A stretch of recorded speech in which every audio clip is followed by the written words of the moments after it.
Talking about fictional characters. Fictional characters. Am I getting through to you at all? You're listening to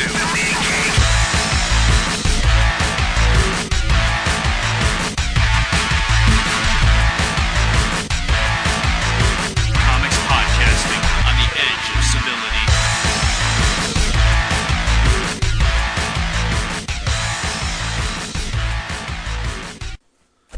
You would always read Satellite Sam first? Yeah, because I had to hide it, you know. Oh, that's right. I was not having that cover displayed even for a hot second. Nope, don't blame you. So that had to get done. And we weren't going to talk about it, so there was no point leaving it in a pile anyway. So. Right. And then usually there's a couple that I really feel the need to go to. Like Fade Out usually gets read very quickly.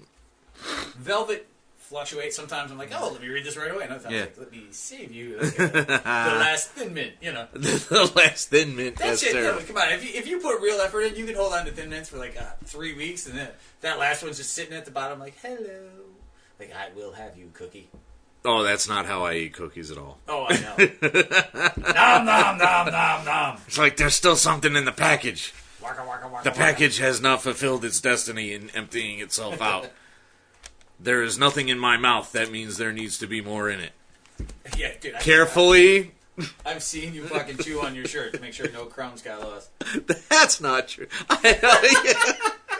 Nom, nom, nom, nom. Oh, my God. Texture. All right, kids. It's the TMG cast. Trey, mucho gusto. Oh, yeah. Okay. Very good. Casto. Tre mucho gusto, Casto. El mundo es mañana gigantes, López, España. No idea what you're saying. Neither do I. Nothing. I think I said there's a big show on Telemundo tomorrow. You watch enough television that's entirely possible. I don't anymore. Now that we don't get drunk and make fun of the soap operas. You'd be like, dude, put on Telemundo, those chicks are hot. I'm like, dude, it's in Spanish. Like, what do I fucking care So? if they're hot?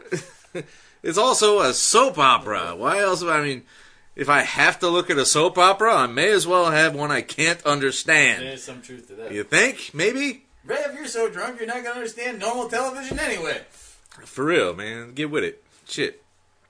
So anyway, this is episode 222. Is it really? It is. Yeah. Weird. Yeah. It's a nice triple digity thing there going. Now, you sure you don't want to do 221 instead of 222? Why? Because we gotta go back in time. Oh, no! That was yesterday. Yes. And I will have no more Back to the Future shit.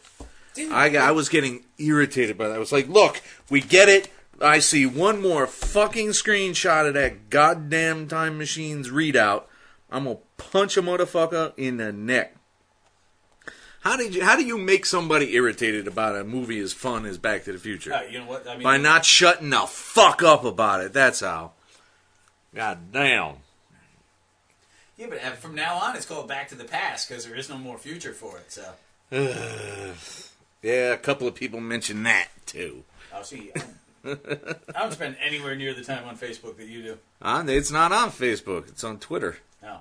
I spend none of the time. Facebook means, almost interacting. You have to, deal with it. People have to accept you if you're going to follow them and shit. Oh, see. That's not Twitter. Twitter is like, I'll pay attention to this guy till he irritates me, and then I will not pay attention to him. So that's how I feel about life. Pretty much. I understand that about you. For those who have forgotten, I am the TechJedi, Adrian Hunter. As always, beside me is the Reverend Mad Duck, Bill McGinnis. Quack to the future! Podcasting partner extraordinaire. Or at least he was, till that little outburst. Really? Quack to the future? Nothing? Anti-duck bias. Yeah, well, you keep that shit up, I am. Yes. I don't know what you want from me. Duck rights. So, I've been watching Duck Rights and Peace. See? I've been watching The Flash. I've been catching up on season 1 of The Flash. And I've just gotten to the episode where Professor Wells does something. Spoiler. It's last season. Fuck them. I haven't seen it. Like you care, you'll forget. That's so true. He does something weird to the Reverse Flash suit that implies it's him, but we know it shouldn't be him because they've kept all the names proper up till now. So it can't be Wells because Zoom... I don't remember Professor Wells, though, so I suppose, because when Eobard came back, he did wipe his own memory at one point and thought he was somebody else, so maybe they're playing that card. I see. So, I don't even know where to go with that. Right, they've gotten... there are some really, really high moments that I have enjoyed immensely. Mostly dealing with the interaction between Joe, Iris's father, and Barry. Iris herself is barely a character. Oh, that's too bad. It's a little irritating. Eddie Thawne is...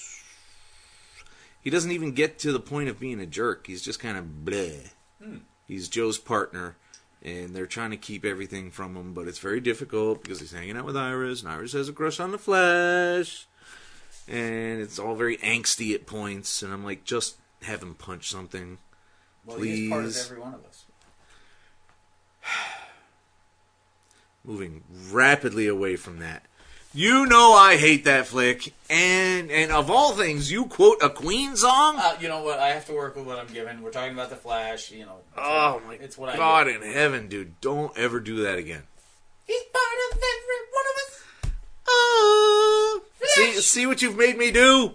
I need more scotch. My falsetto is really getting a workout tonight. I'm not too happy about that. Yeah, well, stop it then. All right, so they're playing Freak of the Week.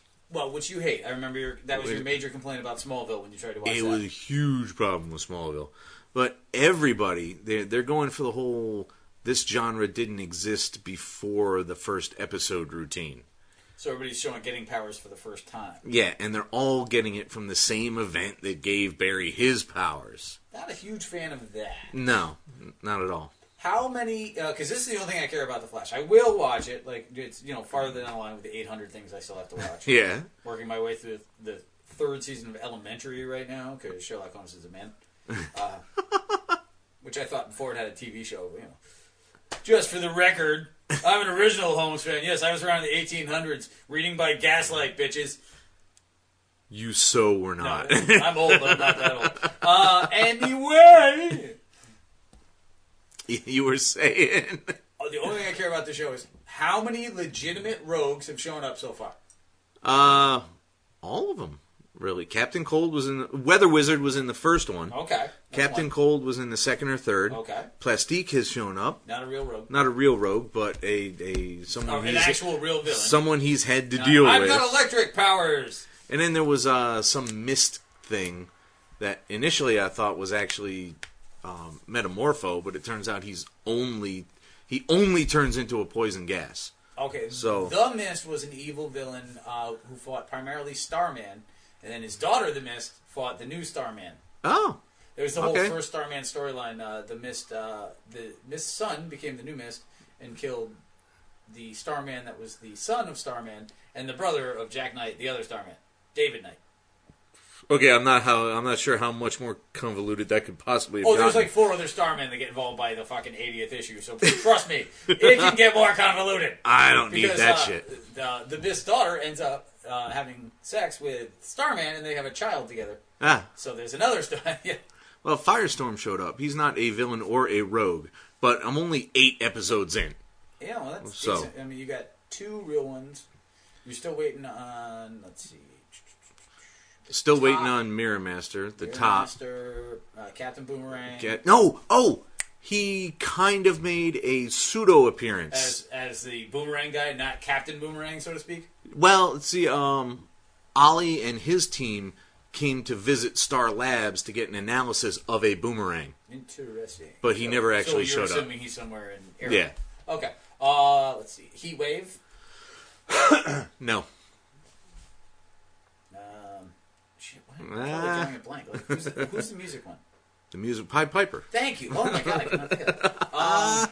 And then of course you've got Grodd and Grodd has kind of made an appearance. So they're hinting at things We saw his empty cage in the first episode that was broken open, and about episode 5 there was this weird thing with a General Eichmann, General Eiling. No. Okay. And I think that's an actual character. They actually gave us a pseudo origin for Grodd, because he was going to be a military experiment that Professor Wells didn't like the idea of. So they never actually showed him, but they showed his cage, and the nameplate on his cage said Grodd. Oh, okay. So Grodd is running around somewhere. That's cool. Yeah, so I mean, Abracadabra. No. And then you got B-level guys like Gentleman Ghost. I would pay real money to see Gentleman Ghost in this show. That would be an exciting one for you. Dr. Alchemy, Golden Glider. Oh, Golden Glider, that's right. Fucking Dr. T.O. Morrow. Dude, if they put T.O. Morrow in, I'm gonna have to change my fucking shorts, man. Love me some T.O. Morrow. A sentence no one has ever said before. So that's fun. As soon as I finish with that, I'm going to go on to iZombie, which I saw the first 2 episodes when broadcast, and I was okay with. So you're not going to dive into Arrow? Go right from one DC one to the other? You're going to do like a purge in between? Well, well, you mean DCU proper? Yeah. Because Vertigo did iZombie. Yeah. So, I mean, it's all Warner Brothers one way or another. That's true. So, no, because I was so beat down by Arrow Season 1. There were good points, and there were things here and there I liked, but I hated Thea. I thought Laurel was a weak character at best. I didn't like his mother. Diggle was very strong, but he wasn't exactly carrying episodes. You know, he's very full of himself, and which Ollie always was, but he was full of himself in a more righteous way rather than a more gloom and doom. I have to do this. I think the problem is almost emo fucking way. It's the current Arrow that you don't like. It's not the Oliver Queen who had a funny thing to say and political stand. It's not fucking Oliver Queen. It's Ollie Queen, the freaking There's not green short-haired, semi-goatee heaven. And I didn't hear. I saw pictures of it. I was going through IMDb to figure out what might have been happening the last 2 seasons. And apparently Thea has become Arsenal. Or Speedy. Weird. Speedy. The red one's Speedy, right? Yes. Initially. Yeah. I don't... Oh, ew. And then Laurel, I guess, has become Black Canary. That might be her sister. I'm not sure. Well... Whatever. I started watching the 2nd season, but I forget to watch things. Put time in. What? Are you insane? I've got napping to do. That's why I do them in giant swathes. Yeah, see, I tried. I mean, I watched, like, Elementary. I'm working my way through. But, yeah, I have so many other things. Like, I'm not a one-genre kind of cat. I like to venture here and there. I wander the literary world like Cain in the Bible. Oh, no. I like to get shit over with, like this episode. How about some indies back from August? Independent Day! And it's a big pile, man. Marvel is starting to eat the indies again, though. Have you noticed that? The Marvel pile is... They're getting very, very close, but that may or may not last. You know? Because there's a lot of Star Wars books. That's so true. It's not really the same, is it? Yeah, the Star Wars book has also resulted in not only you buying multiple copies, but me buying every goddamn thing. Yeah. Except Conan, the fucking, modern day Conan or whatever the hell that's about. I don't want to know. Didn't you buy one of those? A modern Conan? Yeah, the other Star Wars book. Kanan. He's a fat detective. Kanan. You're saying I don't there's no fucking barbarian in space, dude. Dude, that's all there is. Space barbarians? Everywhere. Like in Zardoz? Look at Weird World. I haven't yet. Oh, by the way, it's got Skull the Slayer in it, too. Are you fucking with me? I swear to God. And Man Our Man Thing could be interesting. I'm waiting. Sometimes it's too easy. It's like it deserves to be a home run. I'm like, I don't even want to hit a double on that. Like, you're wasting my time. So in the Fade Out 8, I found out that this is only going to 12, and they're calling it even. Oh, interesting. Did they say what they're doing next? No. They said it's one novel, it's one story, and we're moving forward from there. So, in this incredibly convoluted effort, there's a lot of back and forth here, swapping between A, B, C, 12 plots. Brodsky's staking out a blackmail payoff that doesn't seem legit because of the small size. I mean, a whole $1,000. That's not you got a timeline. But still, I mean, it's 48. But I mean, $1,000. It's a lot more than it is. Well, now. it's small enough to make them question it. So, I mean, it's like nothing to us. It's like shit. That's not even my full paycheck up in that model. So, Dottie, Charlie, and Tina are all at some studio Halloween party, and Charlie's trying to remember who the fuck Tina is, because I don't. She shows up, and so Charlie should probably leave town and get Charlie to assist with her ex, and who was a junkie back. Wow. There's so much stuff. I mean, it's all high quality, but it's like every panel is another huge part of the story, and with different people, and they're all going different directions, and they've all got weird mysteries going on. It's very difficult to follow. Well, I think you're combining the two blondes, because the actress he's seeing is the one with the junkie ex, the trumpet player. That's Val. Yeah.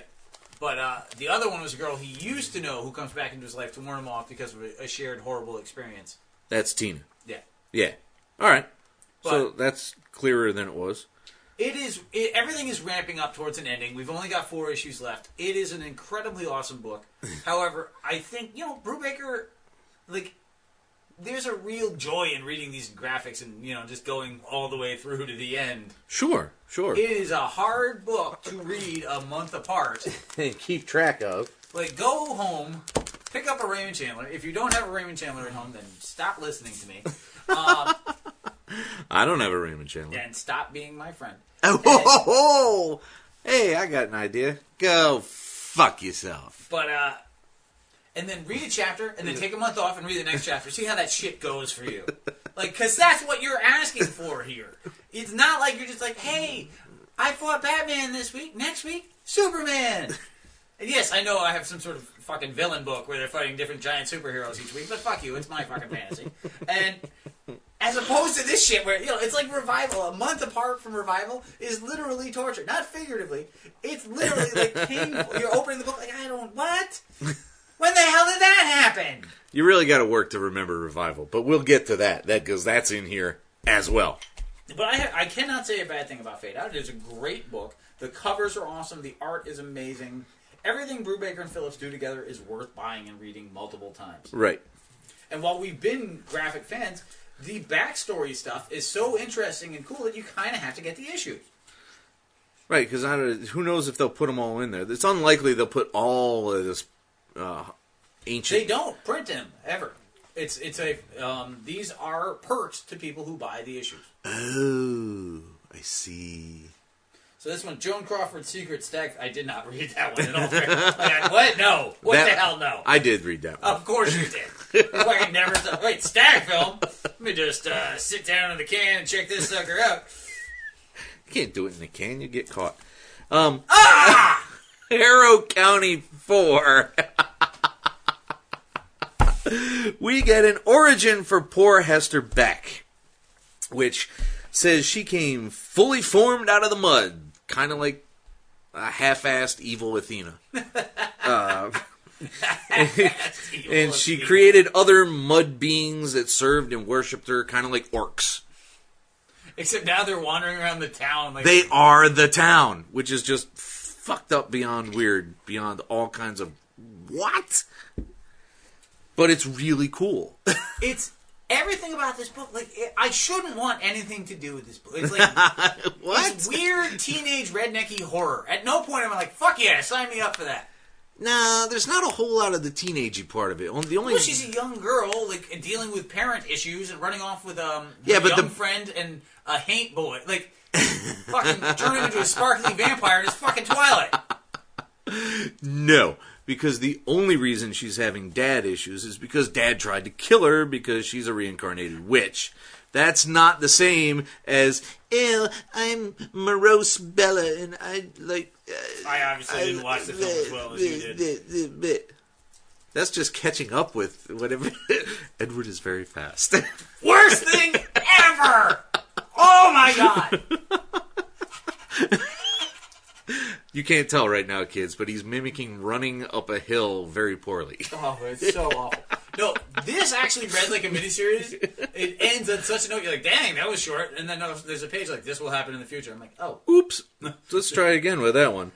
So, I love it, though. It's so well done. The art, which is a style that wouldn't normally appeal to me, totally draws me in. Me neither, really. But Tyler Crook, he does have it together. I just wish he'd have, his eyes stay in one style for like more than a page. You and your face and eyes thing. It bugs me, man. People complain about the CGI Uncanny Valley, but I see a face that doesn't make sense to me.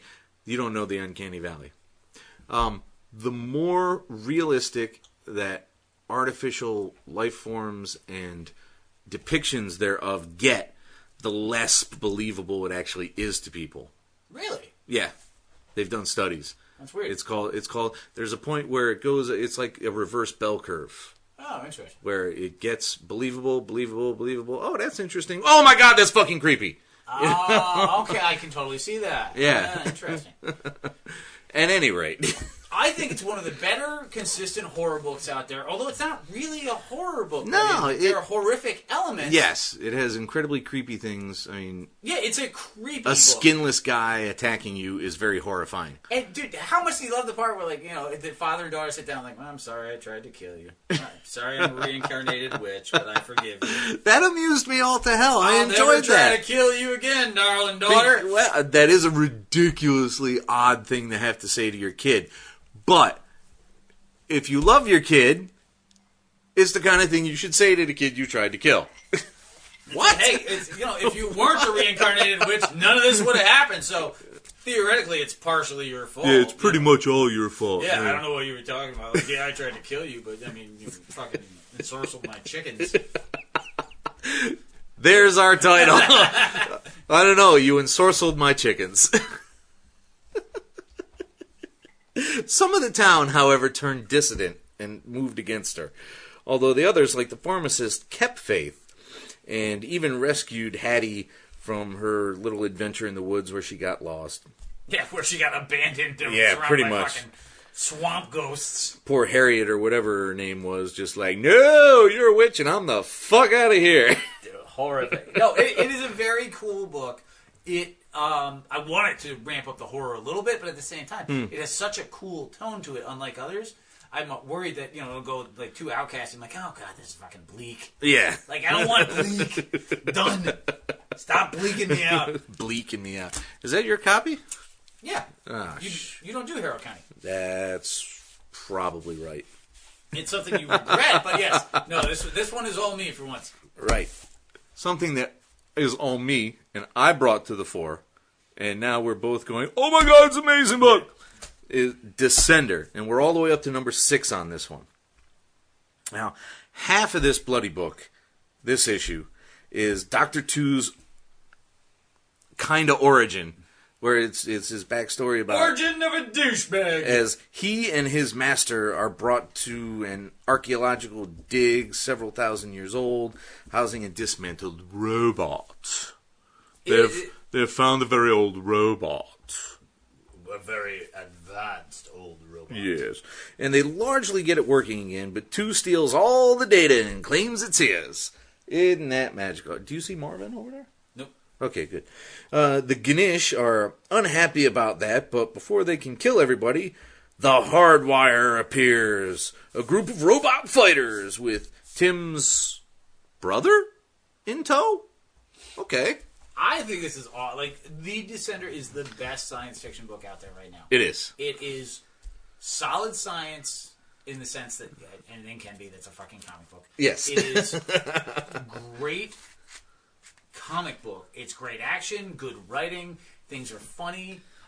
There's so many tropes that they do so well. Like like that storyline is literally stolen.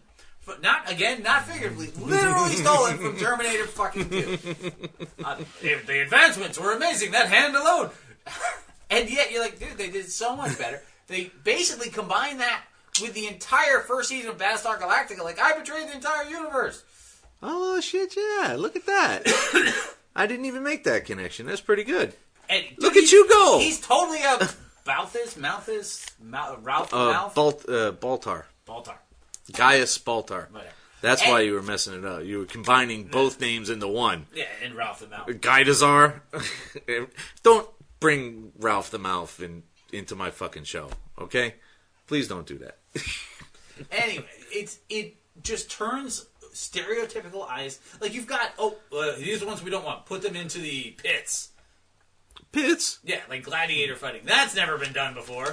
And yet you're like, dang, they put a robot and a man into the pits. Like, shit's gonna go fucking freaky. Like, you can't wait for the next one. I can't put enough of an endorsement on Descender. It's very difficult to recommend this more than is... You can't. Nope. I mean, how do you say, this is a book you should be reading? Any more strongly than that? Thank God you got, like, more than one. Because if you read the first... Like, so many science fiction books, you read the first one, you're like, maybe I'll pick up a trade. Yeah. If you went back and read a trade, you'd be like, fuck! I missed out. Huge! I waited all that time. Now I gotta go find the other ones. What I'm not disappointed about missing out is, however, PHONOGRAM, the Immaterial Girl. So let's start with a key point. This is not the beginning of anything. This is not. This is actually a secondary story of the same people much later in their lives. Yeah, it's like the second or third even miniseries. Yeah, it might be the third, I think. But I don't get it. I don't want to get it. So yeah, this book, dude, it's pointless. It's so fucking pointless. It's like, hey, we're hipsters who enjoy music. Let's talk about it. I don't care. Like, it's musical pagan idolatry. It was like a record review written by an asswipe. It was so fucking... Like, what is the point? It's so pretentious that Gillen himself says so in the back matter. I know it's pretentious. I wanted to write it. I was like, that's not a fucking endorsement. That's kind of crap. The idea is... music is literally magic.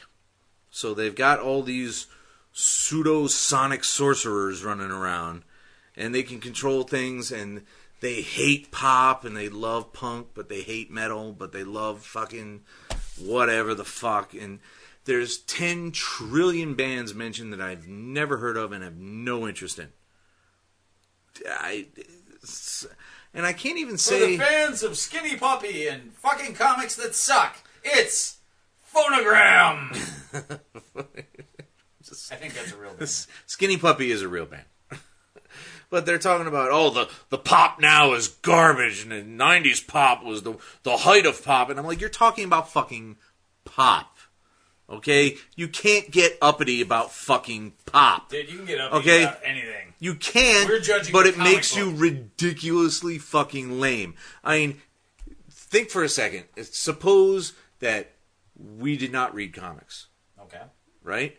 And my wife would be happier? Yes, she would. I wouldn't have to visit and see her. So. Where was I? Pop. Suppose we were in a bar and we started talking about music, and I got riled up about how much more incredible an artist Debbie Gibson was than Tiffany. That isn't... Well, actually, you totally go... And you went for the bait and actually tried to have that conversation. Unironically. The problem is, like, it's... That would be fucking ridiculous. It is, but it's no different than the ridiculous that we are. Which is, of course, where we've had to literally sit in public and fucking hear you tell me, this guy likes the hottest illustrated chick ever. And I had to say, I've never said anything Fuck but yes, you did. bullshit. fuck yes. Yeah, Where the fuck was that? That was the day we took off, started drinking at noon, and played pool all day. Oh, well, no wonder I don't remember that shit. Well, fair enough, but it totally happened. Fortunately, we were in the back room of a pool hall where the word Psylocke had never been said before. It never will be again. And I had to sit there like, oh, for fuck's sake, really? There was nobody there. It's not like we weren't in public. It was 2:00 on a Tuesday afternoon in winter in Connecticut. It was 11. We started before noon. Yeah, but it was the best day of my life. Was it the first thing I said? No, fair enough. Good point. So it's not like we were going to The first get... thing you said was, I can't believe you're making me drink before noon on Well, a Tuesday. But if we were to actually act like that, Psylocke being the hottest drawn character ever was important... Oh, all right. Fair enough.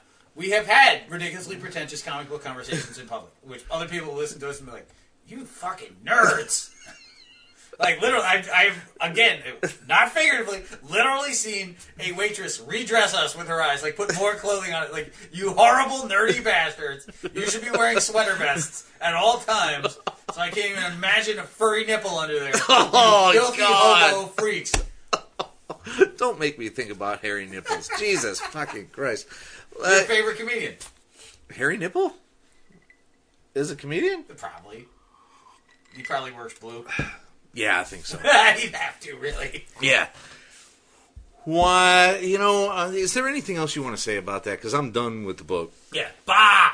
I love humbug. Gillen, and I could not stand this book. This is the only thing he's done that I've been disappointed by. I'm not even disappointed. Like, it's well written. Like, it just, I hate it. Which is a bit of a paradox. No, they're plenty of well written. Like, you can write the best fucking Harlequin romance ever. I'll be reading like, this shit is just fucking horrible. Good use of that word. I mean, you made sweltering hot in like 4 different ways, but fuck this fucking book. Like, you don't have to be awful for me to dislike you. All right? There are things in life that I don't enjoy. For example, the best baseball game ever, you're sitting there like, what the fuck? And I'll be like, oh my God! Oh my God! And you'd be like, dude, this is the worst. Shut up! Because they are different. That doesn't make it awful. Gillen is a talented writer. People who enjoy pretentious fucking art crap about comic books and records will probably get into this. I did not. That's none of us. Right. I like all those things. So, the resounding attitude is, fuck this book. Well, you know what? I like that the very next book is it's exact opposite. Literal. You couldn't get much more opposite. It's self-aware, in-jokey. We like to have fun because we're a comic book, and that is Skull Kickers, Infinite Icons of the Endless Epic, number 100, the finale. It's all over. I am sad. There is no point talking about what happens in this book. It is basically a bunch of dwarfs and bald guys whacking each other with sticks. Yeah, the portals from last issue continually drop Rex, Rolf, and everyone else into different versions of themselves until the elf's goddess yanks them out of continuity. And that's exactly what it is. It's straight out of continuity. She details the literary place in the cosmos. Straight out of continuity, a crazy motherfucker named Rolf. Sets them off to final battle. Elf jumps in after them, noting it's adventurous woman character's turn now. Which is fine. It was so much fun. I like that Elf gets to jump in and become her own iconic character. Yeah. The two of them attacking a truck at the end. Like, my major problem with this is I don't want it to end at all. I want it to go on, and it kind of is going on forever. Like, they're just just lost in the infinite universe. At any point, you can have them show up, any version of them, and do whatever the fuck you want with them, which is great. But I want them to do it next month. Like, I want it now. Yeah, I'm fucking Violet Beauregard from goddamn Willy Wonka. Like, I want it now. It's Veruca Salt. Oh yeah, it totally is. Such a good line too, and I flubbed it. I'm annoyed. Although, what the fuck is a bean feast? The Feast of Beans. Why would a 12-year-old girl want that? It's ridiculous. Who doesn't love beans? That's the problem with musicals, man. Well, there are many problems. First of all, people sing. That's, it's sort of a key element. Anything else? It's such a great book. So heartbroken. We have to be careful, though, because if we let Jim Zub burn out, this book will no longer be funny. So, yeah, I mean, maybe miniseries down the line will be equally awesome. And it remains to see. Jim Zub did the Tiny Dragon Disney book Figment, which we did not go anywhere near. Yeah, I forgot about that. And then he did that mini anime thing that you bought that was okay. Mini anime thing. Oh, Wayward. Yeah. Yeah. That was readable. I just, it was nowhere near as good as this. I'm like, why are you doing this instead of that? Like, come back to the awesome.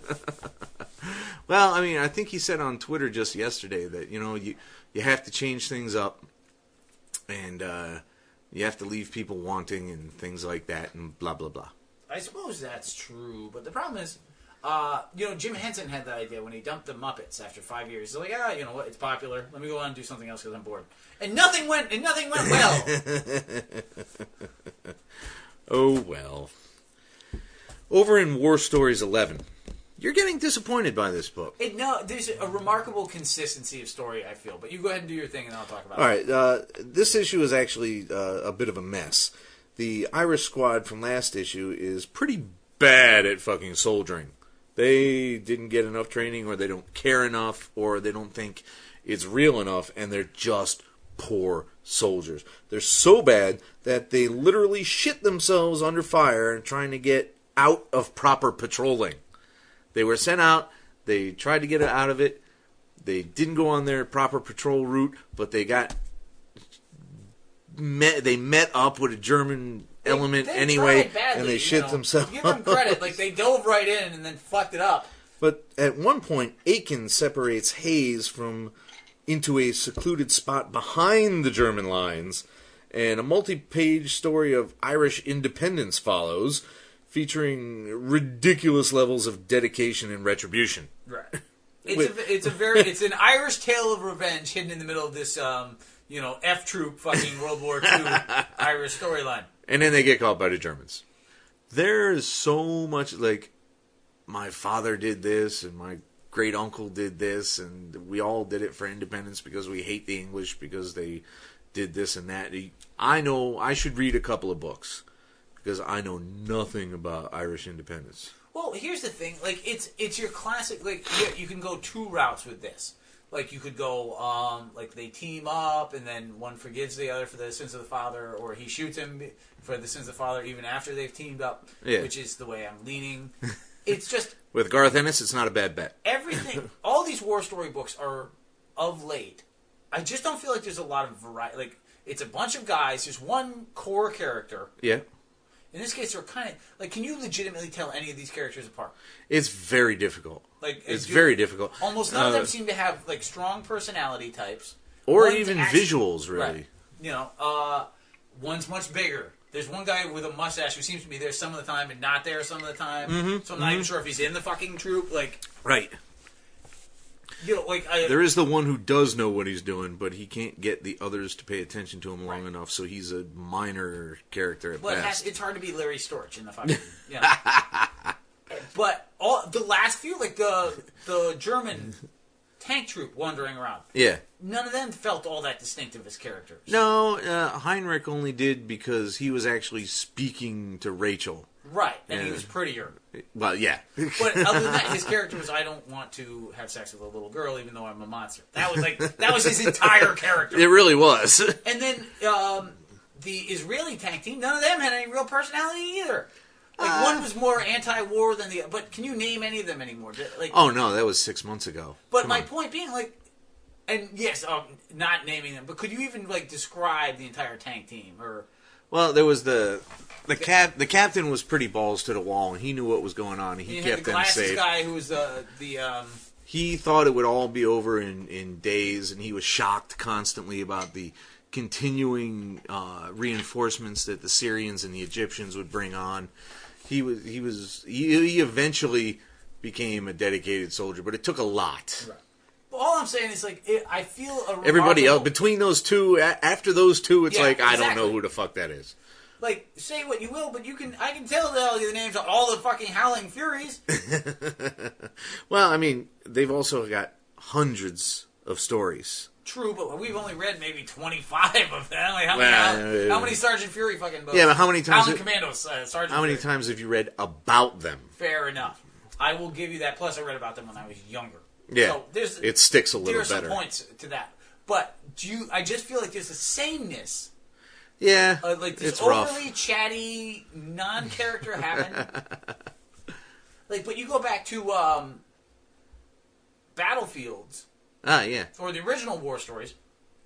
Like, I can still in detail tell you some of those plots. Like the ship sinking and all the guys sacrificing themselves with that crazy David Lloyd art. Uh-huh. Or Condors with the 4 guys in the pit. Also overly talky, but way bleaker. Oh, yeah, the Condors. Even the Reavers with the Scottish guy doing anti-SAS in the desert. Okay, that one I don't remember. Oops. Where he keeps imagining his Scottish Reaver man-eating psychopathic kin and ends up loving war and getting them all slaughtered. Yeah, so don't remember that. All right. But there was more of a variety in character to the stories I felt than I felt of late with war stories. Yeah, I can see where you're going. I mean, it's back to the phonogram problem. It's quality. It's just not standing out or what we really want. I don't want to dump it because he's so good with these stories. Eventually, he's going to hit a vein that I'm totally interested in again. Right. I just feel the last couple have not been there. You looking forward to a sub issue? Something different. Yeah. Is that coming up? I have no idea. No, okay. But I mean, you're a sub guy. I love. Yeah. They're cool. They go underwater. You can see fish from below. Like no, you can't. They're totally enclosed, dude. There's. We should have hatches. You're Captain killing me. Nemo had hatches. Over in Rebels 5. Just saying. Nemo had hatches. Look it up. It is the dead of winter, and Seth's team is still carting Ticonderoga's cannon over to Boston. They come across a group of locals. They ask about loyalists in the area, and they're kind of like, oh, we don't know loyalists. Really? Are you sure? You sure you're not one of them, asshole? King George. Head made of lead? Yes? No? Can you spell George? Loyalist! They trudge downhill and they lose control of a cart and killing oxen. Killing oxen. Because, how often do you say the word fucking oxen around here? Don't even try. You never. This year you have not said the word oxen. I'm not convinced of that. I don't think you have. I haven't. I'll tell you that right now. Believe. I would remember saying oxen. They kill an ox, or the oxen, either way. There was 2 of them at least, right? One definitely. Anyway. Because I remember a sad-looking cow.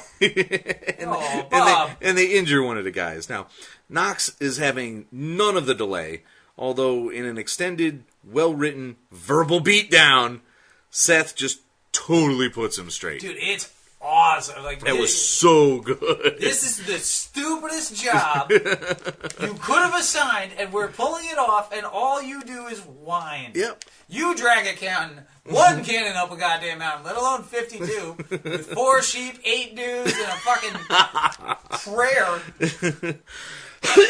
Eventually, 11 weeks after the start of the mission, they finally get to Roxbury, where the cannons are sighted, and their people are like, "Oh, there's cannon now."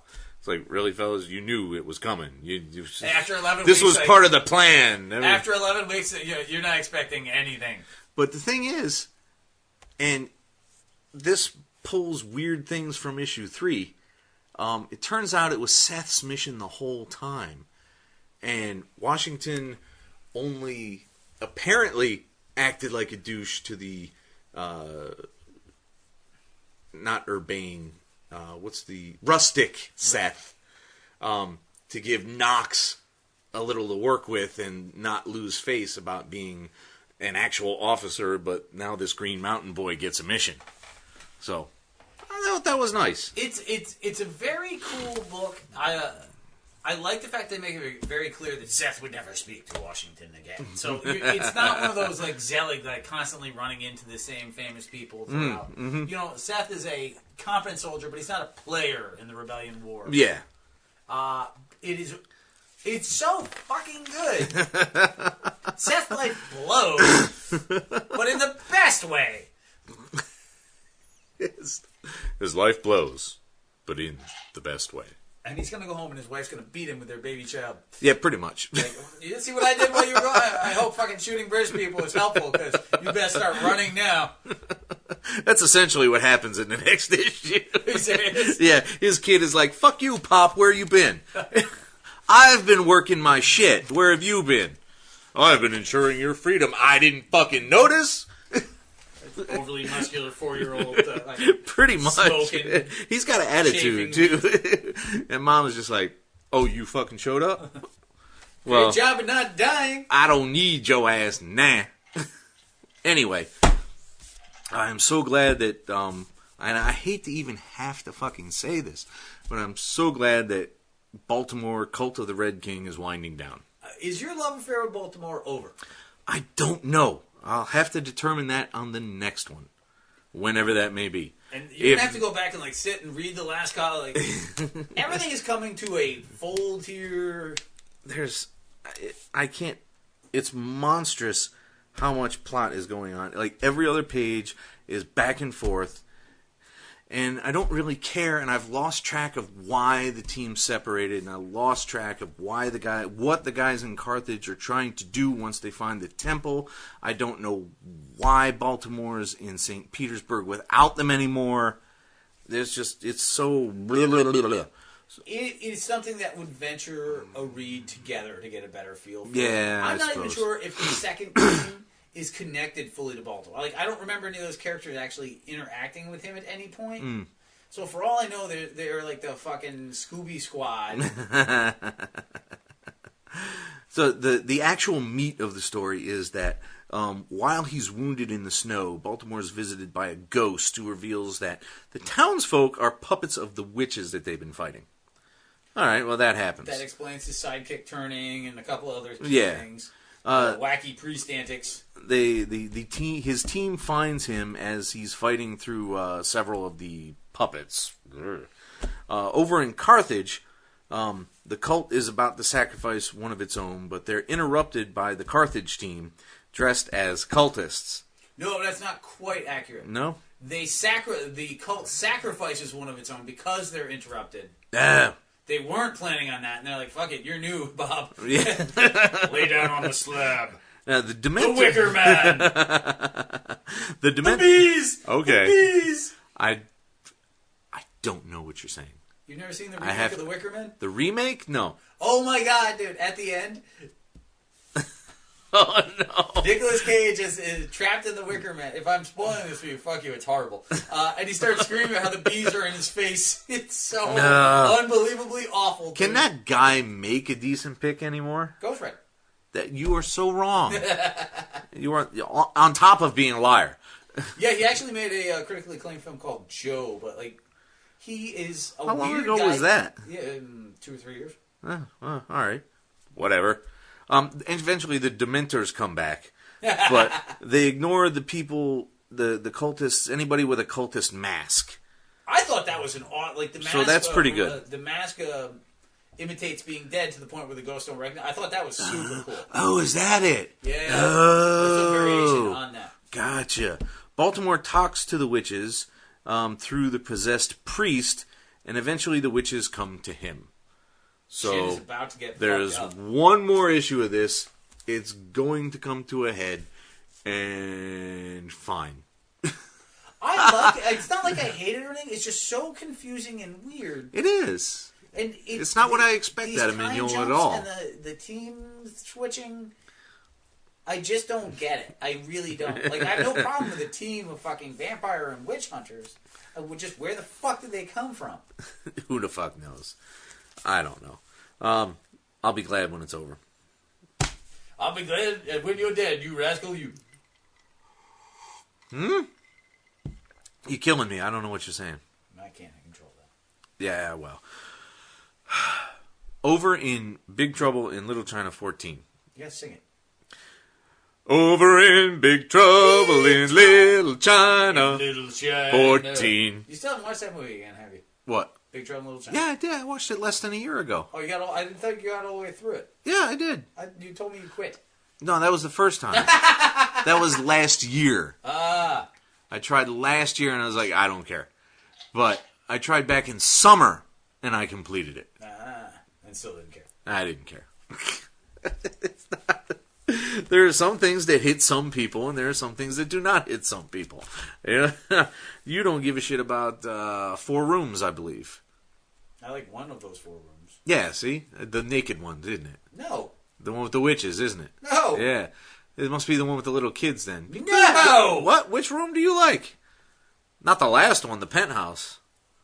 No, it was the one with Antonio Banderas. I just refuse to say I like the one with the little kid. Are you calling my kids a pain in the ass?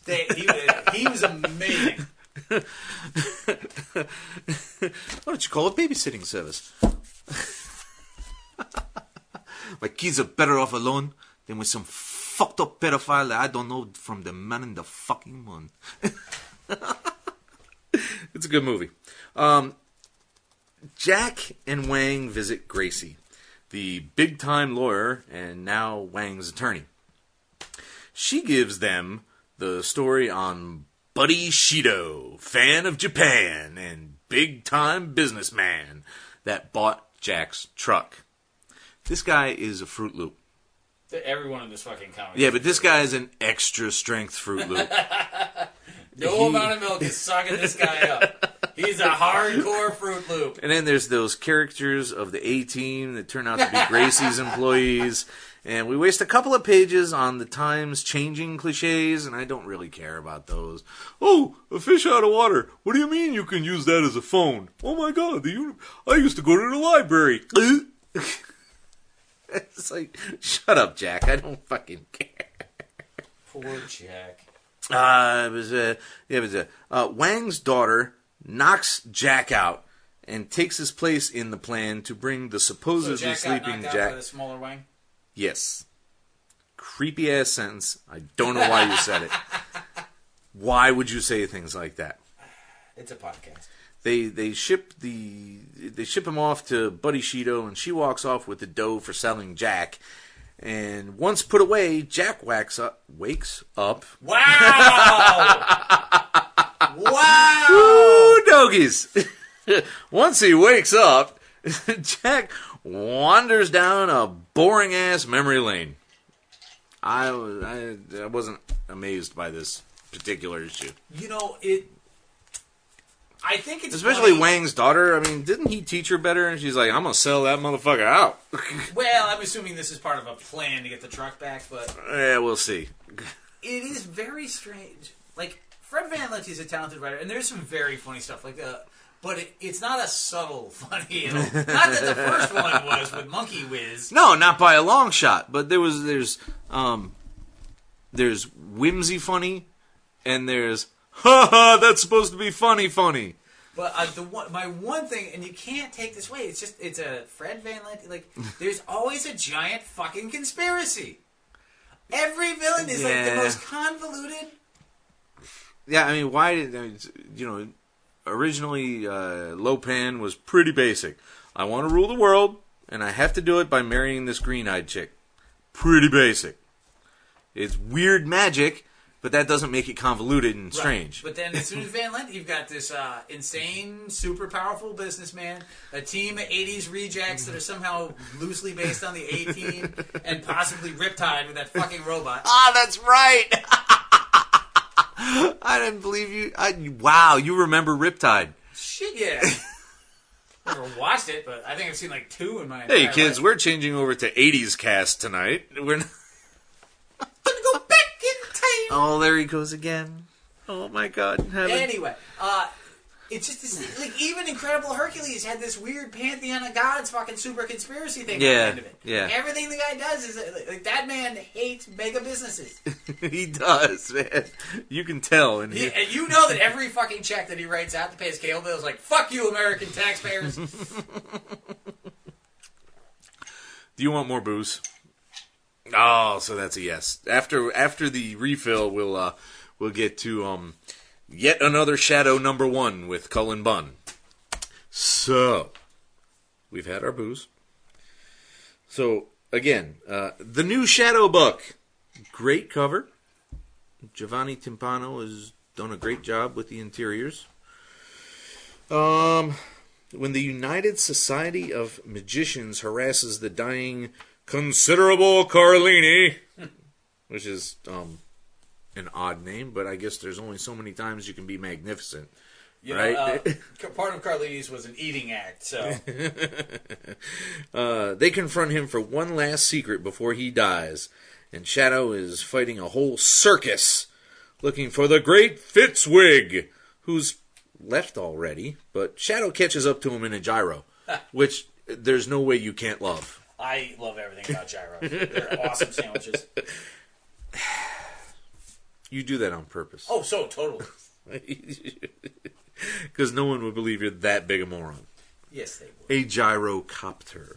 No, they're amazing. Into the Shadowcopter! So he's about to punish Fitzwig.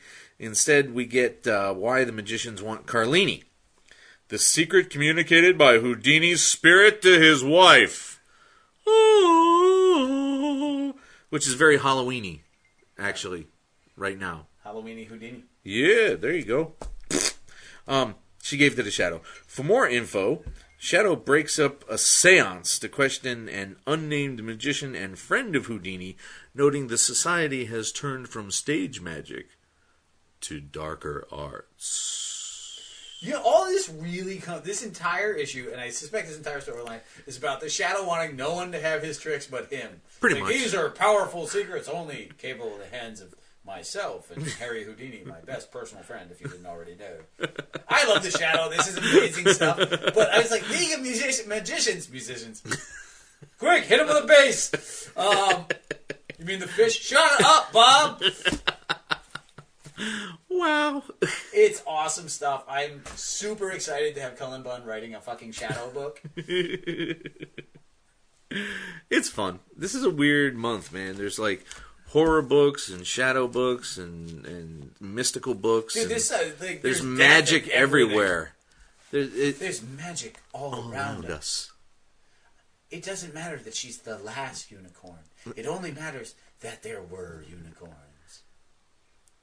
I don't know what you're saying again. I don't know. I assume that some line like that was in The Last Unicorn. Probably. It totally makes sense, you know. Whatever. Don't judge me. I like the art. It was quick. It was quick paced. It was very fast paced, which I adored because there's so many ways that they could have just said, you know what? I'm a new writer. I haven't touched this character before. I'm going to make his origin my own. Cha. And that would have bored the shit out of me. No, they dove right in. Like, if you don't know the Shadow, this is not the book for you. Jumping on point, fuck you. Which is just fine. Because you are a full-on Shadow fan now at this point, at least in comic form. In comic form, yeah. I don't know that I could slog through the original novels. I sometimes have great difficulty with older novels. Yeah, pulps are not your friend, always. Well. After your Swords of Scheherazade fiasco. That was fucking terrible, dude. I didn't even finish that. That was another one that went onto the dust heap of abandonment. The failure pile. Also known as, hey, Pop, here you go. Pretty much. He'll read any fucking thing you put in front of him, man. He doesn't fucking care. Back to the magic. Unless there's something more you want to add. No, I mean, read The Shadow. It's great. Great. Cool. Boop. So Sabrina number 4, which took only 9 fucking months to get from issue 1 to issue 4. This is a cool book, but goddamn. Yeah, I don't know. In the aftermath of Harvey interrupting Sabrina's satanic baptism, Harvey is chased by witches when he has a flashback to stumbling across a hoodlum's porn stash in the woods. Which I've done, actually. Yeah. I'm not. I actually, in Detroit, porn was readily available. Shocking. We found lots of porn in garbage cans. What were we doing in garbage cans? there's a 10-cent rather than a 5-cent deposit on bottles in Michigan. Ah, okay. So we got a lot of our video game money literally out of garbage cans. Hey, nothing wrong with it. And when you only need 3 bottles for a game, Play a lot of video games. you can. Anyway, porn stash in the woods. Ew, porn stash in the woods. Harvey's not going to live long enough to grow one. The witches catch up to him. One of them posing as Sabrina, of course, to catch his ass. The ceremony's ruined. Sabrina and Aunts get yelled at, but Sabrina breaks away, finding the witches that found and have now eaten fucking Harvey. That poor horny boy. Dude, fuck. Nom, nom, nom, nom, nom. Once at home, Sabrina falls into a funk, having imagined a future life with Harvey, as teenage girls do. Hey, you know what? I'm not denigrating that. I'm just saying it. No, I'm just saying. I actually am. Because, you know what? You had an option. You're like, I want phenomenal cosmic powers. Well, you turned your current boyfriend into fucking witch chow. I didn't make you do it. You didn't have to go out there and fucking have a devil baptism. It sounds like, butt rape there, buddy. I'm not sure. Look, I don't know how the devil friggin' consecrates witches, but I'm not thinking Parcheesi is involved. No. Right. So later, a search is formed for Harvey, which is joined by the Riverdale witches Betty and Veronica. Weird? A little bit. Weird? But I guess this is yet another Elseworlds that we're dealing with. Are they witches, or did they somehow call the witch? It wasn't entirely clear. I definitely got the idea. Freed her. I definitely got the idea that they were also witches. Okay.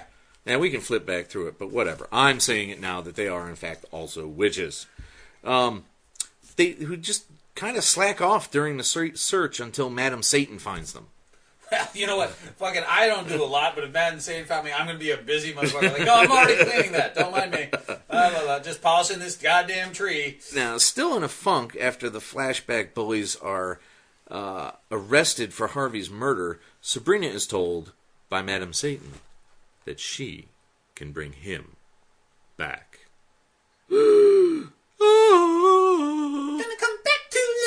Which is exactly the problem they had over in fucking Afterlife with Archie. As a result, I can bring him back. Sabrina. It's fucking fine. So apparently, all cool Archie comics involve Sabrina bringing back the dead, which is a really weird fucking connecting point. I definitely noticed the parallel. But it's a high quality book. It's awesome. It's well worth reading. I just wish I knew why it took them so fucking long to produce it. Hey, you know what? I'd rather wait for quality at this point. I'm not endorsing 4 issues in 9 months. Not at all. Like, come on. Fucking straighten up, frog. Straighten up, frog. Take your book. It's a great book. I love the art. Having Betty and Veronica be witches was kind of amusing, but slacking off witches who just kind of did it to get out of class is also kind of like, oh, we're looking for this dead guy, but we're not actually going to do anything about it. So we're back to another one of your favorite books. My favorite book. Hellboy in Hell. The Hounds of Pluto, Part 1. Which or is Hellboy in Hell number 7. 7, yes. Which makes it feel like a fucking Rocky and Bullwinkle somehow. Doesn't it? Or why Hellboy learned to stop playing with demons. This is a weird issue with Hellboy having fever dreams as he's watched over by 2 guys who found him in the street. What? Found him in the street. They leave to find someone to help Hellboy and come upon the trial of Dr. Hoffman, ending with a hung jury which enrages Dr. Cornelius, none of whom we fucking know for any reason at any point. And when Hellboy punches out Cornelius. There's some sort of giant devil golem thing. It's a super weird fucking issue. Apparently there's a parasite in Hellboy. During the determination of that, Cornelius shows up, now a giant, and Hoffman starts a spell to transfer Hoffman's soul to a dead cat. That is a weird book even for Hellboy. That is beyond weird even for what we're used to with Hellboy. Don't you know I'm loco? It is like I love Hellboy, but yeah, like him being dead and in hell has been like first off, usually end of book, just to be clear. Yeah. Like, oh, he died? Oh, let's keep going. Like, nah, what you hear. Well, you know, he is a demon. Where else was he going to go? Wouldn't you, Detroit? Guys, wouldn't he go to heaven? Like, oh, well, you know, everything's vaguely itchy up here. And I did like it. It was just confusing because it was just like, oh, here's some guys.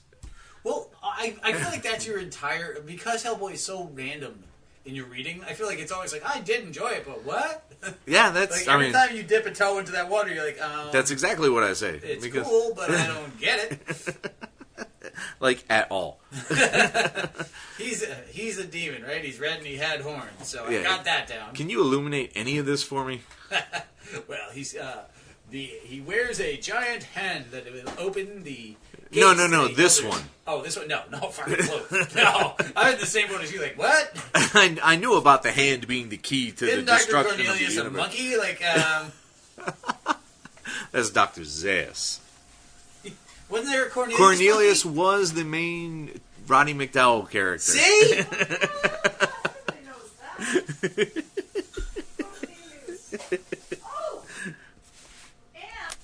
Do not get into Rock Me Dr. Zayas, okay? Please don't. I can't have that. Come on. The Simpsons Planet of the Apes musical? That shit was epic. No. What else is epic is Ragnarok 6. Wow. Regan or Ren or Rugun. I don't know how to pronounce black elf names. Why would you want to? Yeah, exactly. R-E-G-N. I'm going to say Regan. Husband of the mercenary from the first... crew. Right. Husband of the mercenary from the first couple issues. Is given the sword of Lord Angantyr. I can't pronounce this shit. I'm not Finnish. To complete killing Thor like his wife was supposed to do. So, he uses it to kill Ratatosk for spying on them, which... was kind of mean, really. I mean, it's just a fucking squirrel. Hey, you know what? It's anti their quest. He's trying to save his daughter, and it was the other guy, the mysterious, death god thingamabob that is involved in this quest is always very impressed when he does things like that. Yeah, I suppose. So Angantyr opens a portal to Asgard, where Thor has been busy arranging funerals for his family and others. It's a very It's kind of touching how much care he puts into the burials. Meanwhile, Surtur has been... Does not see it that way. No. Surtur has been informed that there's a fire in Asgard, which shouldn't be, because he's the demon of fire. He controls all things fire. And since he burned the shit out of Asgard, there shouldn't be any more goddamn fires there. But since there is, he has to know about it. So he sends Halogi, I don't know, whatever. They need a pronunciation guide to investigate. And, of course, this idiot decides to attack Thor. No. The elves observe this as Thor handily defeats the idiot and promises vengeance upon Surtur, Jormungandr, etc., etc. Awesome issue. Epic and awesome. Now, this very definition. Doom. Oh, Doom. This is literally the definition of epic. It's funny, though, between this issue and Squirrel Girl of the same month, like, Radosk has a terrible month. It's weird to see the same oddball, off-to-the-side, unknown, fucking weirdo god. Norse god in the same month. Yeah, let alone like, in two comic books, like, from two 0 utterly to 60. yeah. Like, how often does anybody resurgence? How often does anybody talk about Ratatosker? Never. I didn't know what a Ratatosker was until I saw him on Twitter. Yeah, there's his own Twitter account. Of course there is. Oh, for God's sake. He's a god of Asgard. Of course he does. But this is a great issue, and I'm so glad Walt Simonson is doing his own stuff. Oh, dude, ridiculously awesome. So Uber 27. Oh. Was that an indifferent look, or no, I'm waiting for you to speak? Look. 4:45. Oh, yeah, that'll do it. So, Sieglin 1 is presented to Siegling 2 and Sigmund 2, the sequels. The sequels. I actually appreciate that, goddammit. Like, ooh, that's good.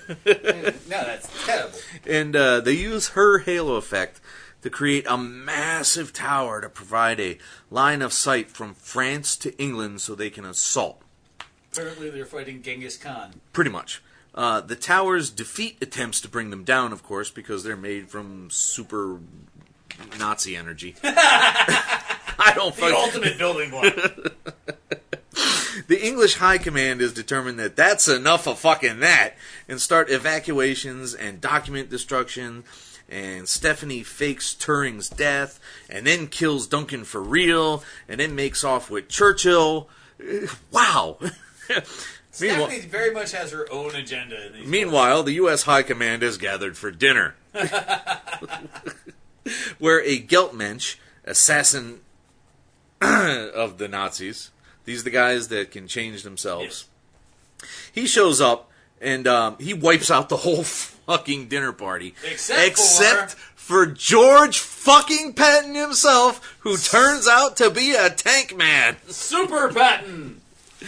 Wow. How much did you love that? I adored that. I looked at that and I'm like, oh my god, it's fucking George S, baby!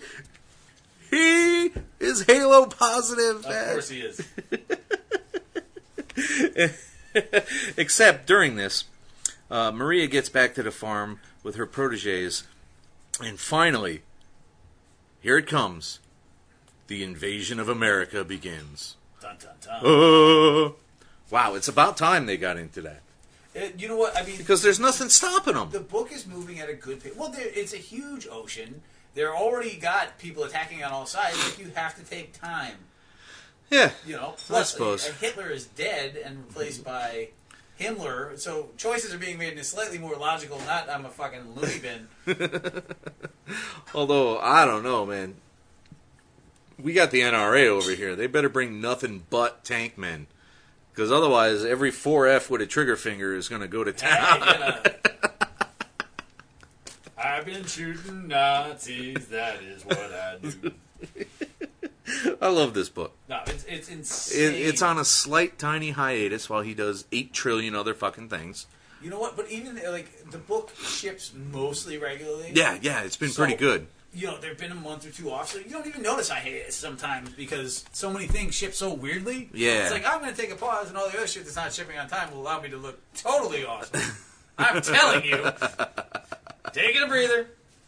Yeah, well, you know, I wish Outcast would take a breather. It's so, as you said, bleak. This one officially bored me. Really? Yeah. The pastor has a confrontation with Demon Number 1, and Megan picks up Kyle from his ex's house from the last dish, and the daughter comes out and notices him, but Mom comes out and starts punching him. I don't care. I want hot demon action. I don't care about touching human drama in a book like this. The psychological drama of this book is so good, and the depth of this book is so good. Like, Kyle is a sympathetic character with a truly horrific story. And what they're doing with the preacher is insane. Like, testing his faith to a level in a comic book that's like if the TV show is anywhere near as good as this in that sense, it's going to be off the charts amazing. On the other hand, I'm going to hang myself by my fucking eyelids out of pure unadulterated misery. It's so crazy like that, isn't it? Megan grills him, but he can't reveal what's going on. A man called Horse in the living room, like, what the fuck? Oh no! What the fuck? Wow! What's on the box? A Man Called Horse reference. Jesus Christ! Mixed in with a 7 as well. That's what I do. You thought I was going to miss that one. No, I actually knew you'd get that one. Pastor spends a very nervous night at home, and the cop brother is hanging out at home when his daughter comes down, complaining of a dog in the house, but guess what? It's a possessed Megan. It's Kyle's sister's turn. Oops. Sorry about that. Shouldn't have supported Kyle, is what all this comes down to. Oh, that's my copy. That's right. Yep, I only did the first one. That's right. And I'm getting mine slabbed. All of them? Thank you very much. Well, no, the first 4. Because after that, anything drops off crazily, unless it's something amazing like Walking Dead 100, where the supposed death of Glenn occurs, and I think I have that. I got you a copy. Yeah. And the appearance of Negan happens, and which reminds me, next week, the end of next week, is October shipment, Compendium 3. Oh, so you're off the radar for a while. Now, the thing is, do you want to read that before my sister does? Because she's got dibs. No, totally go with her. The amount of reading I have to do is insane. I did, however, I almost forgot. For our anniversary, second wedding anniversary, 8-year anniversary. Yeah, I move quickly, people. Fuck you. Commodore wife got me a ridiculous sweater, which is very nice for work, and she got me the first season of Powers on DVD. Oh, hurry up! Hurry the fuck up! Because she was like, "What are you interested in?" I'm like, "Well, these are things that I can't get any other way." And and she went with that one. I'm like, "Fuck yeah!" Have you watched any of them? No. Okay. I just got it the other day, and then we were gone. So yeah. All right. We still got lots to do. Yeah. Bleak, dark. Maybe the TV show will be as good. Maybe it'll be faster. It's I don't know. So They've only good. Like, I can't knock the book in any way. I just don't want to read it. Like, it is. Every now and then he just hits this point. You're like, damn, you're killing that. It's like all the dark emotional things that happen in Walking Dead are happening in this book, but all those like light fun moments with zombie fucking slaying and whatnot are replaced with I hate my life. Yeah. Kyle, I hate it's life. depressing. The pastor is like, I don't think there is a God, even though there's these weird supernatural things. God, and even if there is, he's not helping me to fuck out. I'm supposed to be his servant, and he doesn't want to know me. It's like, this is some Annie Wilkes there's misery going on here. Complete depression. Yeah. And the page, the tones, just the coloring just drips despair. Oh, no, it's a Debbie Downer from page 1 to page 144. Which is less downbeat. What is less downbeat is We Stand on Guard. Number 2. I got the feeling you're not digging on this book. I don't see a point. Like, Canadian Rebellion, so far, we have another guy by it in this issue. We have the creepy, I'm watching you shower, but it's okay because I'm gay, which is not. It really isn't. Okay. No. And plus, you brought your dog. Like, I don't care if you're talking about your husband. Like, that's awkward. The dog's not gay. Yeah. Probably. You know, I just don't care about it. It's not terribly done. Like, giant Canadian mecha, like, you can't, like, you're literally trying to find things that annoy me and putting them together. Like, what does the ref hate? Giant mecha and Canadians. Ooh, I've got an idea. Fuck you! Let's have him tap dance. Like, fuck you! Chris Gaeta is very disappointed in you right now. Oh, yeah? Yeah. He loves it? He's Canadian. Everybody's disappointed in me. That's what I bring. At any rate, what actually occurs is that we have a flashback where the U.S. soldiers cart off the family whose doghouse Amber and her brother are hiding in at the moment. Which is kind of like, you didn't bother checking the fucking doghouse? Of all places? You went tear-assing through for a rusty old shotgun, but you couldn't find the fucking innocent defectors running around? Hey, puppy power is not as threatening as you might think. Probably not. In the meantime, in the current time, which is amazingly far future, it's like 200 years. So they get How long it took for Canadians to get guns? Pretty much. The recovery vehicle. Chris, I can't stop myself. The recovery vehicle finally takes possession of the U.S. mech, and Amber is brought to their secret rebel base. During all that, Colonel Storrs of the U.S. is informed of the capture of the mech, and she ain't fucking happy about that. She just ain't. Amber meets Dunn, who is ensuring she's not bugged by creeping on her in the shower, like you said. Terrible. Vic, the leader of the scout party last issue, gets ambushed and wounded by U.S. troops, and that leaves us at the end. Now, this is a miniseries, you said? Yeah, it turns out it's only going to be like 6. I mean, it's not in any way terrible. I think it's funny to make fun of Canadian mecha. I mean, in all honesty, I'm a dick. It's just, this is Brian K. Vaughan. Does this feel remotely like Brian K. Vaughan? It really doesn't. At all. Which may or may not be a great thing. Because if you get if you we get the War Stories Garth Ennis problem. Yeah, that's true. But I mean, all his other books are completely different, but they feel like Brian K. Vaughan. I can see that. This is completely different. But yeah, I would never guess that this was BKV if it wasn't right on the cover. I mean, maybe some of that's because it's a miniseries. That could be a bit. What is it? A 4? 6. 12? I'm pretty sure it's 6. Okay. Which 12, I'm not sure I would be down with. You know, and that tells you everything you need to, like, for you not be like, I don't really need to be reading Brian K. Vaughan right now. Like, it's not like he's an amazing comic creator or anything. So, well, we can take or leave that one, really. But the next book we're going to talk about is one of our very, very, very favorite espionage books. So fucking good. Velvet. The Man Who Stole the World. Number 11. Oh, my God. Max spends pages and pages telling us the life of spies, which never gets old. That's not even a joke. That's not even fucking around. It never gets old learning about spies. It is beyond awesome. When Velvet interrupts him, knocking out the East German spy he's with. She explains to him that she was set up. And of course he believes it because it's her and it's him. Right. So why wouldn't he believe it? Thinking Lancaster killed X-14. Maybe Lancaster did. Did we know yet? We're not really sure what anything happened. No. Everything is a setup. But she needs his help to get to the U.S., where the next leg of the investigation brings her. She's been hiding out, gathering intel at a company X-14 and her husband were investigating ages ago, and founded, oddly enough, by a spy. Now, in many books, I would find a weird plot convolution like that irritating and bothersome. But they throw in the extra sentence in there that spies create companies all the fucking time. Which, to a degree, makes sense. The agencies may need a shell of legitimacy. It's actually very common because it allows them places to appear to work. Yeah. Places that appear to do business, drop zones, safe house, all sorts of things wrapped in under, you're able to buy cars, things like this. It's completely, there's so much logic in this fucking book. But nobody ever talks about that, though. But it fits so perfectly as something that would happen. We now think of spies as hot lady banging British dudes in tight tuxedos who, with one pistol, take on nuclear goddamn weapons and win. It's true. A lot of people aren't into the nitty gritty.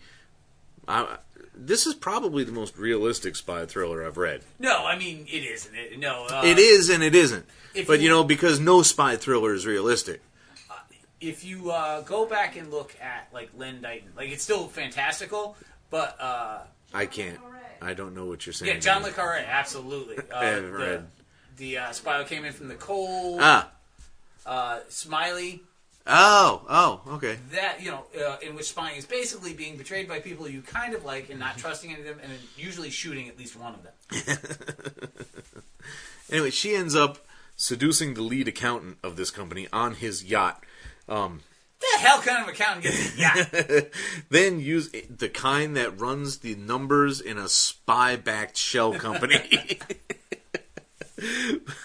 But then she takes his plane and parachutes into New York, Nick fucking Fury style. Ah, so good. She also left falsified docs in the plane.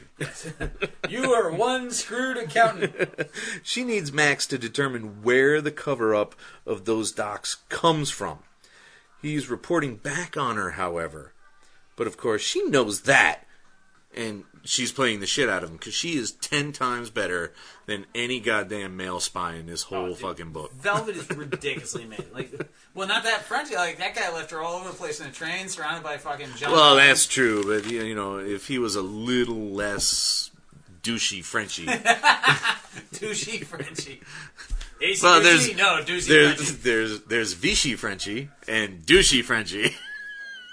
I'm pretty sure most of the Vichy Frenchy were douchey Frenchy. You can be Vichy Frenchy. Oh my god. And be douchey Frenchy. You don't necessarily have to be Vichy to be douchey. Hi, how are you? Bless you, fuckers. That's all I've got after that. We've only got a couple of more books. Run the gambit, sir. Revival 32. There's a half a page of shit happening on this thing. This book is so convoluted. It is getting rougher and rougher. Like, literally, every page is somebody different doing something we didn't know about before. It's monstrously big. There's a flashback with Dana and Martha as a teen and a kid, respectively. Martha wants to hang out with Dana because she kind of idolizes her, but Dana only wants to fool around with her boyfriend. Strangely enough, being a teenager. Martha's mad about that, though. And she calls Dad and rats her out. Which, a lot of little kids would do. Yeah, no, absolutely. That's totally in line. Now, Dana is trying to keep Martha from killing Doofus Blaine. But there's an implication that M may have died some time ago, rather than very recently. Dun, dun, dun, dun. Long enough ago that Dana became a cop to solve her murder. So we're talking at least years. Confusing. That's nuts. At the same time, crazy-ass Rhodey and crazier-ass Jeannie are in custody sharing a moment because of all that weird psychometric horse shit that the fucking shmoo was able to connect them with. Weird, man. The farm's managers introduced the shmoo to Jeannie's cell, and it fucking immolates her. What? It sets her on fire and burns her to cinders. Well, that's what happens when the shmoo reattaches. Even the wrong shmoo. Yeah. It's happened a couple times now. Damn it! It wasn't as clear as that was happening. Well, I think everything gets kind of vague because, everything is insane. But yeah, when the old guy serial killer and his shmoo attached, he burnt up. Yeah, that's right. And then somebody else did too when they encountered it. The mayor's wife during that whole fiasco. I don't remember that part. That's how they started the fire in the first place, or something. I don't know. This book is insane. Fire? No. The mayor's wife blew herself up. No, you're right. But somebody else burnt up too. Every time, because remember I went on that rant about the shmoo is supposed to be the soul, and why are they Yeah. Why is it just jumping into the wrong people? Right. But back in the woods, one of Blaine's followers interrupts the whole "don't shoot him, please don't shoot him, I'm going to shoot you if you shoot him" routine. And Dad shoots him, effectively ending that standoff. In flashback, Dana beats the shit out of M for ratting her out. But back in the present, Dad sees Martha heal, and now he knows that she's a reviver. Oops. Awkward. That was new to him, and they probably didn't want him to know, and uh-oh. Things have gone awry in Revival. Wow. You have to read every single issue of this thing twice to get a really good read on what's going on. Do you feel at some point, because you put all your stuff into your collection up in the attic, Yeah. do you feel at some point you're going to have to do a short box downstairs and keep books like Revival and... Oh, God. I'm getting old and tired. What's the space one? Saga. Saga, thank you. So you can sit back and kind of read them in bulk at some point? Sure. I mean, no, they're all going to be brought back down. That's been a long-standing plan. It's just that the short box that I have right now has those Doctor Stranges in it. Oh, you're like, I must get through those to get them out of my house. Yeah. Those will come during Christmas vacation, when the Compendium 3 is knocked out. Yeah, because you got that, and then you got that other box of random that's been killing you to... Yeah, but these are down here already, so I'll knock that out. Yeah, you do have a couple projects you want banged out by the time you start comic buying for the new year. Right. It's going to be hard. You just got to set up. And, well, first off, you got to burn that book you're trying to read. Just move away from it. Which one?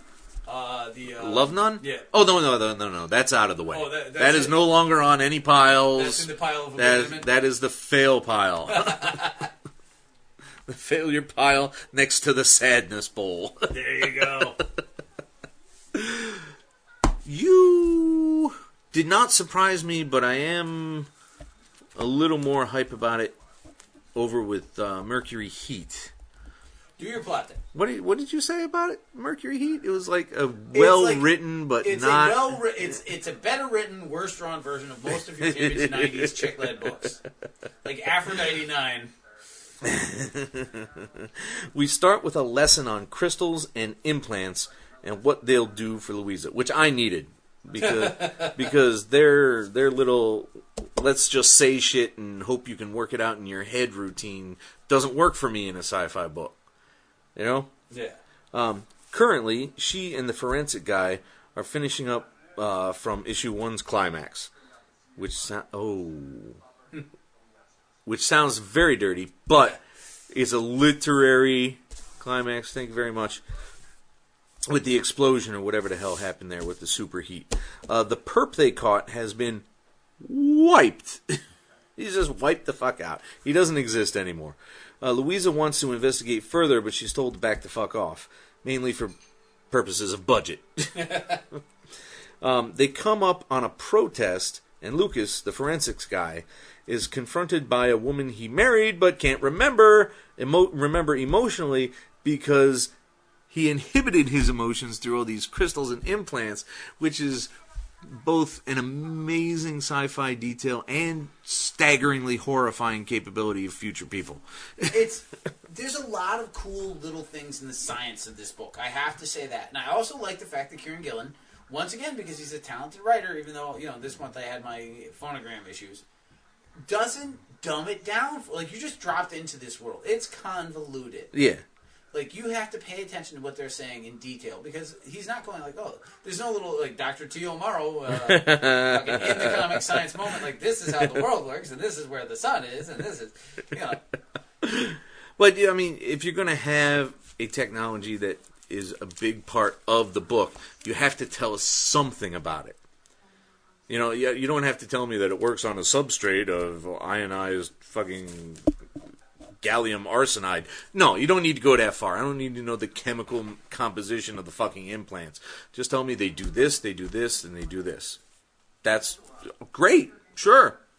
I'm fine with that. But Gillen isn't going to do that. He's going to go with the way the scientists... But that's what he did. To a degree, but he does kind of tell you the chemical compounds and the science pieces of it. Because he's writing it the way people would talk, like overly bright, overly science-based. Like, it's not clear what they do unless you're really watching the wording. Like, it's not a book you can skim. Nah, it sure isn't. For a science fiction action book, there's a lot, not necessarily a lot of dialogue, but the dialogue that's there is dense. It is, dude. And she's also a flawed character. Like, she's sitting there, like, the tech is a horrible person. The tech is a terrible, terrible person. And she starts judging him for wiping, and then all of a sudden she meets this handsome, attractive guard. And it turns out she did the same damn thing. She's like, son of a bitch, I'm a hypocrite. I don't know if I like being me anymore, man. It's shit. I don't want anything in common with that friggin' fuzzy butt failure. The Earth Police felt that Louisa was going to be too hardcore. So eventually she did some military time, but she was still far aggressive. She got out. And the only thing she can really do because of her genetic / implant acceptability routines, I don't even know what to call them yet. I could develop it. I could figure it out. Yeah. Cop on Mercury. That's the best she can do. It's it's the wild inner fucking Space West orbit. It's the inner system. It's the Space West. It's the only place she can get hired and do pseudo mercenary law enforcement work and fulfill her space destiny. Space destiny. I was going to say, like, pseudo-biological imperatives. Well, that works, too. Because that's essentially what they're saying. Oh, you've been tested as an F4. Oh, well, I can't stand upright then. What the hell? I like the logic of the world building is well done. Like, you compare this to something like Bitch Planet. Or, and the depth of the logic is a lot higher. Yeah. I mean, this is our universe several hundred years ahead. Right. It's easily believable as something that developed from us. Yeah, and it's not necessarily dark and... It's like, all right, look, like, evolutionary, in order for people to achieve maximum potential in a complicated world, we'll have to push the, will be able, by better understanding who they are physically and mentally, will be able to push them towards careers that make them more successful. Right. Yeah. Fine. That's not Big Brother to the degree where it's like dystopia. Yeah. Although you feel like anytime you're reading any of these things, like it's gotten to the point where like, oh, future, it's fucking dystopia. Yeah, pretty much. That's all anybody wants to write about anymore. Yeah, there are no happy future. Yeah, Asimov apparently never did anything. Like all future sucks. You're all smarter than Asimov. Fuck, you're hoping happy with yourselves. Whereas you turn around and Bitch Planet, nothing's explained. It's just like you just have to assume that everything has always been horrible like this, and they just added space travel to it. Guys are dicks. That's what you take it. Pretty much. Let's finish off with Manifest Destiny 16. Yes! Yeah, you love this book, and I do. I love this book because this is a really cool fucking book. It's just so weird. Lewis and Clark have found the Fezron village, which is just a funny thing to say, the Fezrons, and their missing man, Charbonneau. They try to bargain a prisoner exchange, but the Fezron won't have it because they're hungry. They want to eat Charbonneau. Now, Dawog, or whatever the hell, at some point, this is the Fezron that they've captured. The one with the magic healing pea and the venomous bite. Dawog. He was a sacrifice to the Vameter. Which he very conveniently forgot to mention. Yes. So the rest of the Fezron consider him dead, so it's like, that's not a fair exchange. We can't eat him. It's not like we were sacrificing our favorite brethren, all right? His feathers stink a little bit more. Now, Lewis offers to kill the Vameter. And in between these plot points, we see Sacagawea's story, where she's given to another tribe to be a warrior. Now, Dawog leads Lewis and Clark to the Vameter's arch, into which they send the poor tiny Collins and Dawog. Oops. Oh, dude, it's just so awesome. Like, crawling through the skull-ridden dung of the family. Like, this book is nasty. It is so fucking good. But it's drawn so well. And the plot points don't overrule each other or override each other. They're smooth between each transition. Like, why wouldn't you want to be reading this? I adore this book. It's so... And again, it's not for everybody. Like, if you hate Lovecraft, if you hate Westerns, if you hate awesome, you might not be down. Like, I'm sorry, it doesn't have fucking green or red or orange rings in it. I'm sorry there's no scantily clad chicks kicking major ass while their boobs defy gravity. Sacagawea is, not... Like, I mean, she has a midriff showing, but she's not like... She's not real. She's a fucking superpowered... Within the context of the story. But they're real characters. They're real people. They're really fucked. Like, the Muppet Bird things are the most hysterically awesome villains ever. It's just a great book. I saw it. And I can't believe that we contemplated dumping it at one point because we didn't have enough to say about it. The most insane thing we've ever done on this podcast. Like, it's a good book, but, like... What do we talk about? I mean, you it's have awesome. to read it. You have to go into plot points. You have to delve deep down. Say, this, and this happened. Do it.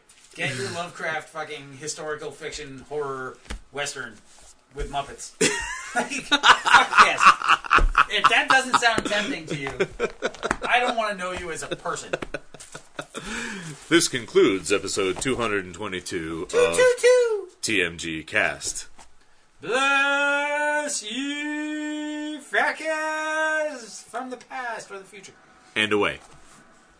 The Mean Geek is recorded live at the Reverend Mad Duck's apartment whenever the hell we can get to it. Find us on Facebook, Stitcher, Twitter under @TheMeanerGeek. Subscribe to us through RSS. Or we can be located at our own site, www.themeangeek.com. And most importantly of all, you can find us as a proud member of the Comics Podcast Network. Email us directly at themeanergeek@gmail.com. Can I drink now? You may.